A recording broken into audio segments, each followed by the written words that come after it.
Hi Pisces, welcome to your January 2025 AstroTarot with me, Raphael from Reydiant Reality. It's an absolute pleasure to have you. Let's get straight into it. So, I said I would be bringing stuff back. I said there would be new stuff. I said there would be old stuff.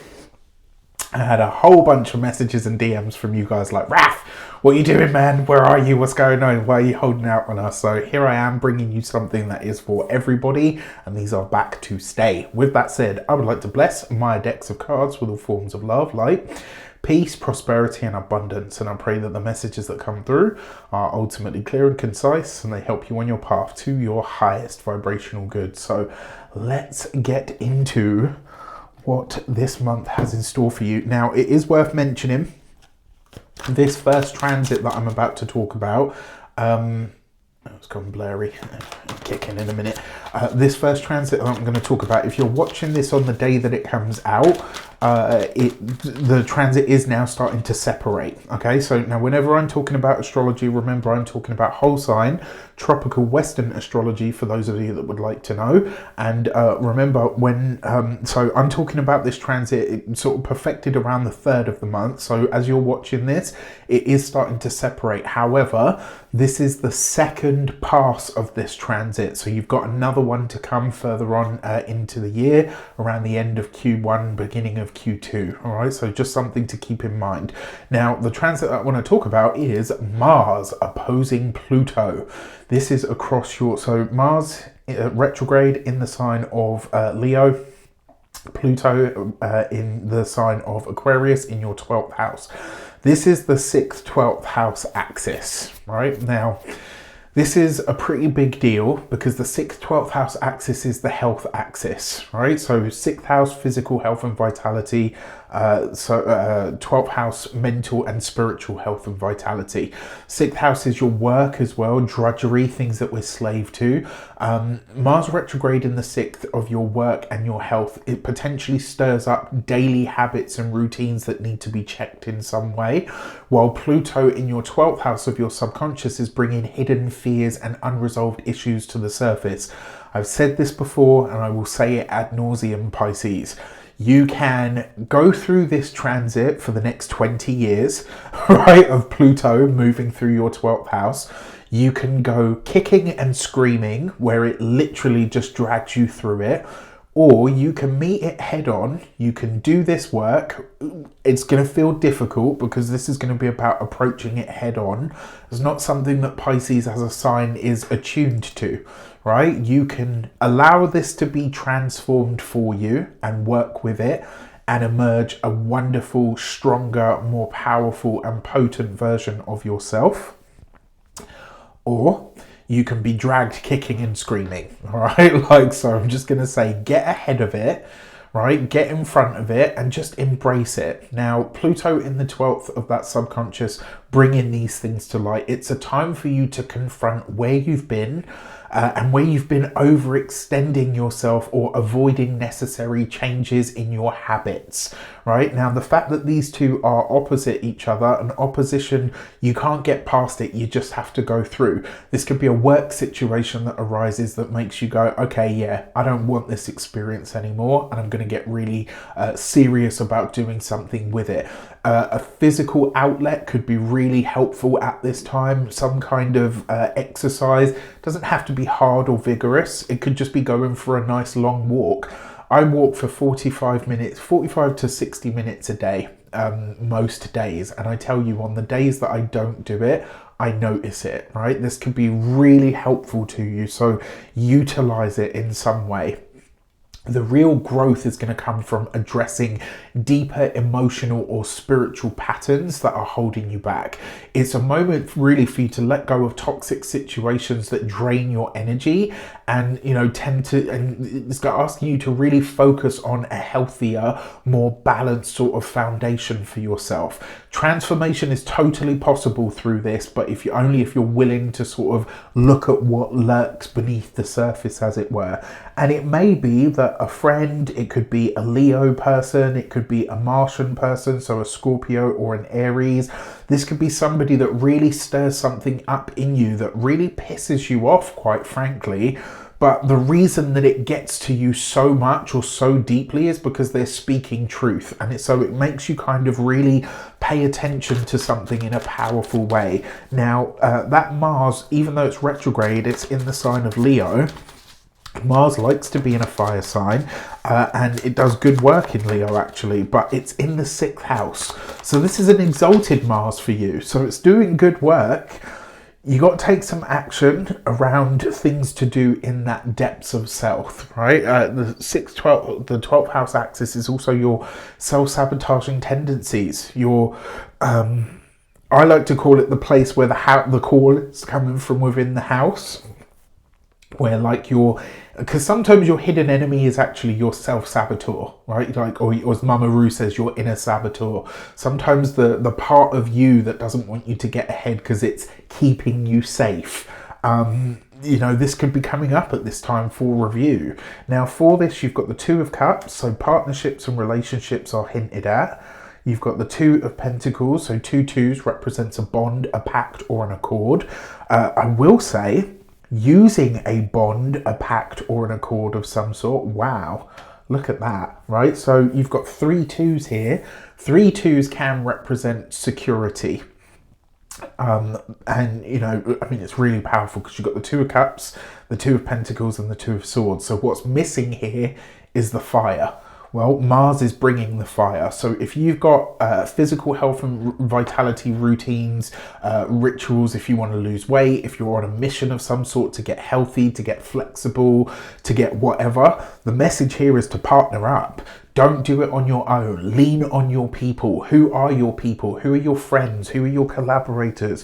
Who are the people that can absolutely help you get ahead? Who are the people that are going to, you know, stand by your side while you go through what is going to be, a challenging journey of facing yourself? Don't do it alone. Partner up, right? Now, 2 of Cups, partnership, 2 of Pentacles, you got to find the balance point, and the 2 of Swords, you got to get out of your feels, right? Okay, so that's the first transit. The second transit that I want to look at is Venus is going to move into, sorry, that's from a song that I like. Venus is going to move into the sign of Pisces. She's moving into your sign, into your 1st house. She's making you glow. Venus is a bright star, so wherever she goes, she makes the area more shiny, more charismatic. More people are receiving you that much more. You're more beautiful to other people. You're more diplomatic, more harmonious. People are more likely to or inclined to give you what you want, or you agree to what you're asking. Venus in the 1st, this is the time. If there's something that you want, this is the time that you ask for it. You got about just under 4, well, this transit ends on like the 1st of Feb. So use it, right? Use it or lose it. Milk it, honey. Milk it, milk it, milk it. The fact that it's in the 1st house as well, it's beautifying you. It's making you more attractive to other people at this moment in time. Now, as we get into the 2nd half of this month, this transit, Venus is slowing down to go retrograde, right? She won't fully go retrograde actually until March the 2nd. But as we get into the 2nd half of this month and she gets to that tail end of Pisces, she will enter shadow. So this is something to consider, but I would say use this, right? Now, Venus for you rules your 3rd house of communications, your skill set, how you speak, what you say, all of that good stuff. And she also rules your 8th house of other people's resources. If there were ever a time for you to ask for a raise, this is it. Okay, now, excuse me. That Venus in the 1st house as well, it's your house of identity and self-expression. You might find yourself, maybe like you start to come into a greater sense of yourself. And because it rules the 8th house, this could be a time where you start some kind of transformative journey. And you could be doing this through some kind of communication. 8th house is also psychological. This could be a great time for you to go to therapy. You got Pluto in the 12th, right? If there's no better time really, if you're ever going to delve into your stuff, and we've all got stuff, right? By the time, I mean, certainly the people that view this channel mostly are like 25 to 55 is my demographic, my biggest demographic. If you're 25 plus, you got some stuff, right? If you're, you know, a spring chicken like me, I'm 40 this year, can you believe it? My beard would tell you that you do, right? All that salt and pepper. You know, if you're around that age, you've got stuff that you need to kind of knock around and, you know, figure out and work out and over and through. And, you know, we live in a very different world. We're very fortunate to live in this world in the respect that going to see a counsellor and a therapist isn't just for, you know, wealthy people that have got fuck all else to do all day, or, you know, it's not about that. This is about making, like, in order to live your best life, you have to be free of your internal baggage as well. You got to know what your demons are so that you can tame them. You've got to know what your proclivities are so that you can sidestep your challenges, right? So use this to your best effect. For this, you've got the Knight of Wands, so you've got something to prove, Pisces, with the Two of Wands. Okay, so all the twos today, and the Death card. So this is, for a lot of you, this is about you ending your streak of poverty, if you want to call it that, whether that is moral poverty, spiritual poverty, financial poverty. This is about you. You've got something to prove about how you can rub shoulders with the best of them in some area of your life, and you're letting go of this idea or phasing out this idea. You're embarking on this journey to bring this idea or this I'm not good enough stuff to an end, right? I love it. That Venus in the first house, I think you're going to see yourself as more beautiful than you have in a long time. And I think this is going to give you license to say, actually, you know what? I fucking deserve to live my best life. And if that means I've got to go to therapy and drink green smoothies and, you know, get more water and get more exercise and go to the gym and all the rest of it, so fucking be it, right? It's kind of like you're amped up. And I'm like, yeah, come on, Pisces, right there next to you, like pushing you on forward for it. Now, if you haven't got yours yet, your 2025 AstroTarot scopes are up and out there for your purchasing pleasure. You can get those on the link in the description box below. I'm not doing Zoom sessions or one-to-ones at the moment now until April, because so the only sessions really you can book with me at the moment are recorded videos. And that's because I've got lots of things that I'm working on in the behind scenes that I'm really excited to bring you. Now, as if that wasn't enough, one of the things that I want to say to you is on the 8th of January, I am releasing a set amount of slots, a very small amount of slots for you to work with me one-on-one via Zoom. This is the only way you'll be able to work with me in this capacity until April. We're going to plan and plot your entire year using your correspondences. It's like a 2.5 to 3 hour session, give or take. And yeah, those slots will be released on the 8th of January. If that's not for you, but you think, actually, I still want to work with you in another way, I have the next round of coaching sessions that are being opened up at the end of this month. I only have 10 spaces for that. It's you working with me for 3 months to get you to where you would like to be. So if you look out for this on my socials, you'll be hearing all about it. If you haven't got social media, check out the YouTube community tab. I always post my offerings and, you know, new things and stuff that I'm bringing there. Neither one of these is new. These are things that I'm bringing back into the fold, but those will be the only ways to work with me until April on a one-to-one level. That's not a recorded video. Okay, so on the 6th of the month, Mars is going to retrograde out of the sign of Leo and into the sign of Cancer, into the sign of its fall, into your 5th house. In a lot of ways, I think this is you getting rid of or cutting away the guilt that you might feel around having joy and pleasure, whatever belief structure or system you have around enjoying yourself, around creativity, around romance, around pleasure, around sex. This is a chance for you to rid yourself of these things, and it might not necessarily be easy because it's bringing an unresolved issue or a frustration to the surface. Now, Mars rules your 9th house of beliefs and your higher learning, your world perspective and view, and it might help you help inspire you to revisit an old creative project or or a passion that brings you some kind of fulfillment. Maybe you're going back to getting back to going dancing. Maybe you're going to start painting again. Maybe you're going to start singing again. Maybe you're going to start drawing again. Fifth house is all creative endeavors.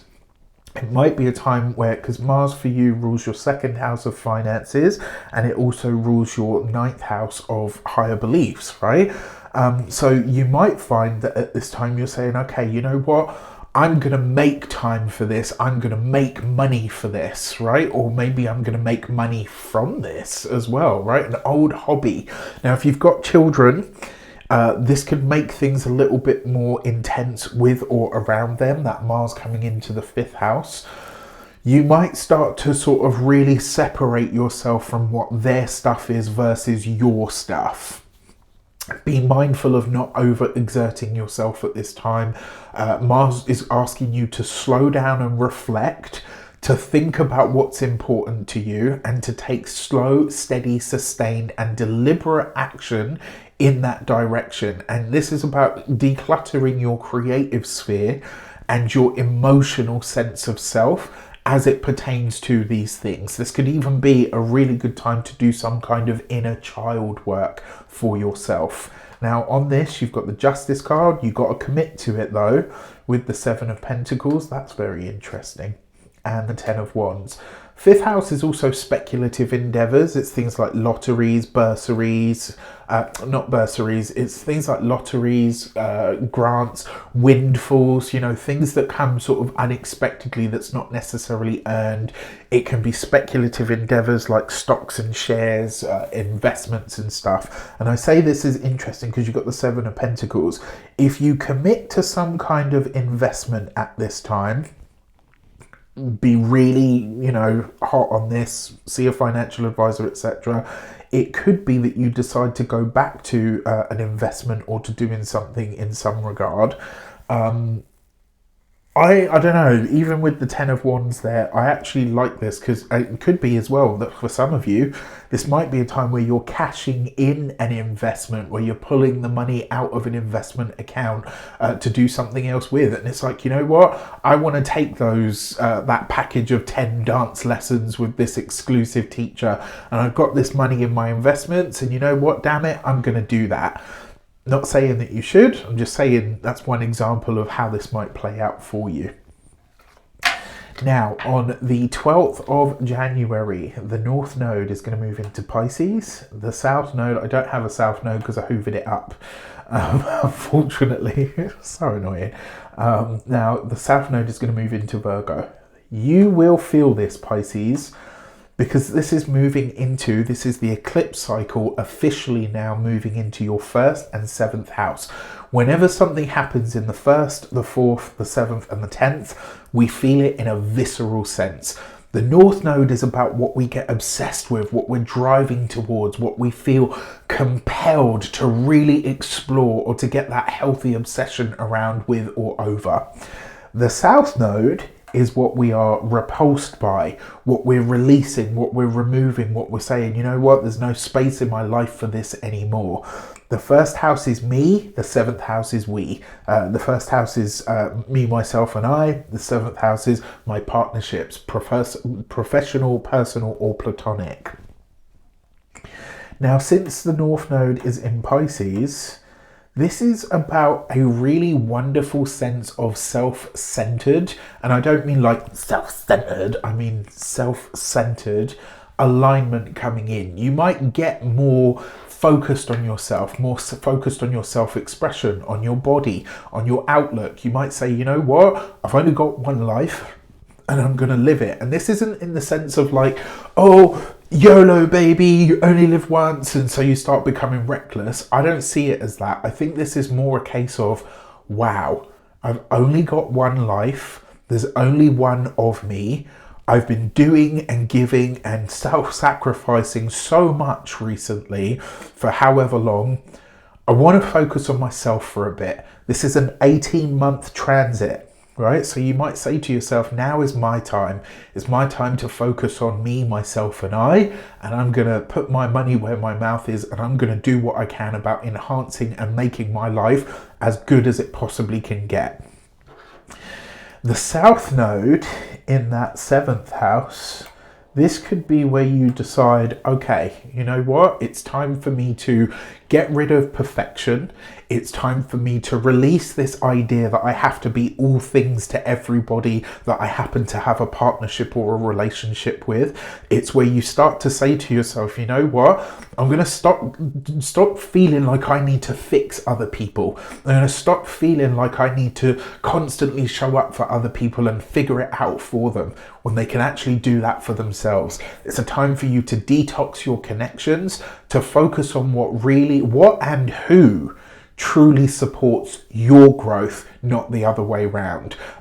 This is really about finding a balance between your inner and outer worlds, but also about finding and connecting to relationships that carry a very even balance of give and take.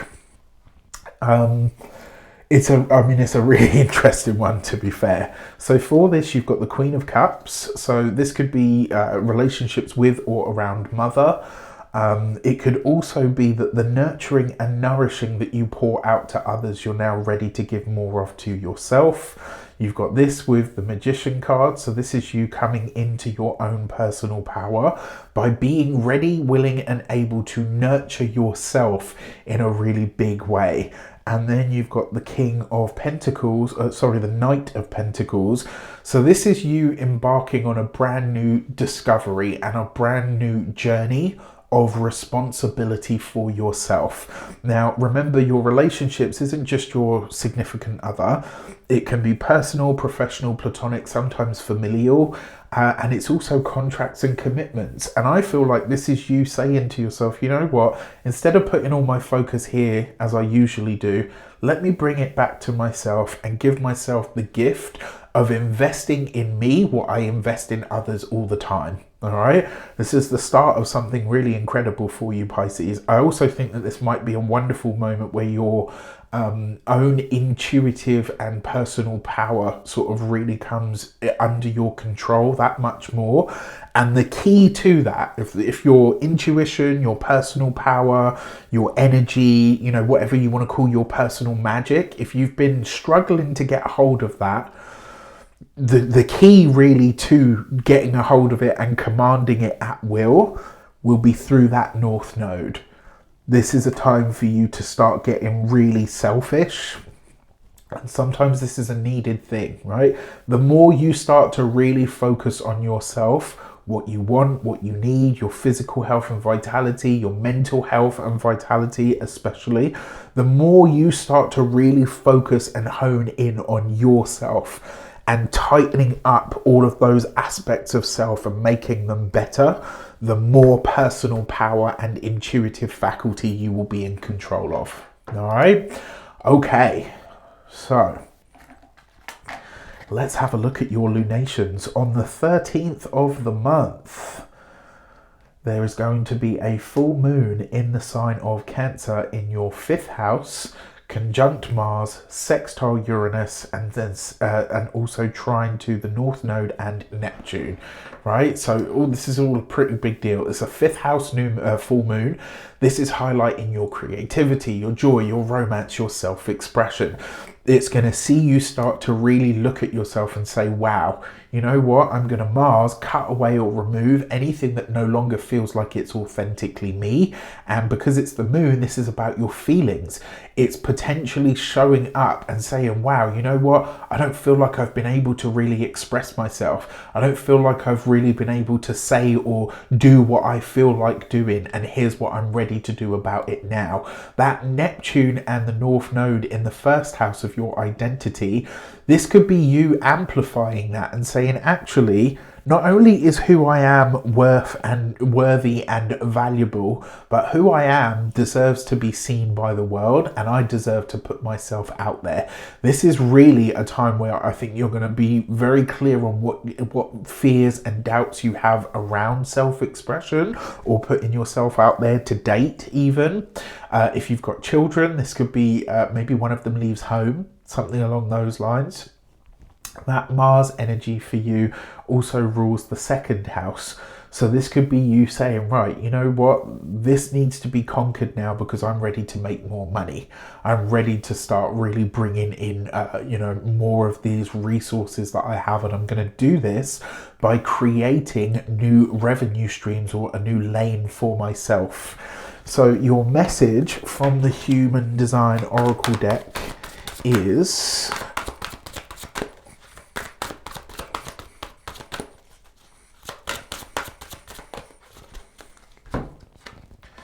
the gate 17 and opinions. This is what you're letting go of. You know, they say lions don't lose sleep over the opinions of sheep. This is you tapping into that energy to say, actually, you know what, I'm not going to allow other people's ideas, ideologies, or even decisions to sway me anymore. Right? If it's not authentically me or coming from within me, I'm going to let it go. And the message behind this card is, they're just opinions. It doesn't mean that they're facts. It doesn't mean that they're right. They're just opinions. Let them wash over you. On the 29th of the month, you have the new moon in the sign of Aquarius in your 10th house. This is a fresh start of karma, and this is the first new moon that you've had in the 12th house with Pluto in that 12th house. The new moon is trine to Jupiter, and it's got the connection to the part of fortune in there as well. This new moon is a highlight in your house of rest, spirituality, your subconscious patterns. It's forming a really lovely trine to Jupiter retrograde in your 4th house of home, family, property, real estate. This is a really powerful and beautiful time to set intentions around healing and creating a greater sense of peace in your inner world around your emotions. Jupiter for you rules you, your 1st house, and also your career. So there's potentially here as well people, situations, or supports, or even authority figures coming back into your world from the past, because Jupiter's retrograde at this time, that have really good news for you, or opportunities around work potentially, but also around retreat, around reflection, or to reconnect to your roots in some way. I also really like this as well for some of you finding jobs where you get as a landlord, you get to live in live-in accommodation. So you get your salary and then you get like a subsidized living place where you get like a house or an apartment, and the bills are really reduced and stuff, and then you get your salary on top. This could be something along those lines. The part of fortune being involved in this means that the blessings that come through rest and spiritual insight, so your dreams could be showing you stuff really powerfully around this time. So the 28th, the 29th, and the 30th, pay attention to your dreams, because they could be really profound at this time. It could be financial rewards or blessings of some sort, or maybe even work, opportunities that come through family. I would say trust that this moon is guiding you towards a greater sense of alignment and inner harmony when it comes to your deeper self, like who you are behind closed doors and, in your spirit and your psyche. And then for this, you've got the gate 60 and limits. And the message behind this card, I actually love this card. The 2 messages behind it. You see how deep the roots of the tree go? That's how high the tree can grow. The other part of this is about understanding what your limits are, and then learning to work within the boundaries of those limits so that you use them to your advantage. I'm going to give you 2 examples. When I was younger and I was a bit more feral than I am now, I used to be like, I challenged authority a lot. And I used to be, one of my favourite sayings was like, fuck you, man, I'll play your game and I'll play your fucking rules and I'm still going to beat you at it. Right? Like, yes, I was a very feral child. That's one way that you could see this. Or another way that I like to look at this is, like when you see those dogs or cats who they've had a spinal injury or illness of some sort, and so their back legs no longer work, but the owner just didn't have it in their heart to put them down. And they make them those little, they've got wheels. It's basically like a doggy or a kitty wheelchair. They run around as if they're not strapped to like some weird mechanical device with wheels on it, which they understand even less than us. They do not for a second look at that and say, oh, well, you know, I had a spinal injury. Nothing in nature ever feels sorry for itself. That's the only burden that I would say we have as human beings, is that self-reflective energy that we have. So we can really get bogged down by stuff. The message behind this is this new moon gives you a chance to start over. It gives you a chance to really look at what your experiences have been and to say, okay, you know what? Life's left me with a few knocks and scrapes, bumps, bruises and scars, but actually they've only served to make me stronger and more resilient, and more importantly, I'm still fucking here. Let's go. All right, Pisces. With that said, I wish you an abundance of all of that good stuff. Get out there, do this work. There's some really important stuff here for you guys this month. I really hope this serves you well. I can't wait to hear from you in the comments. Take care, and I'll see you soon.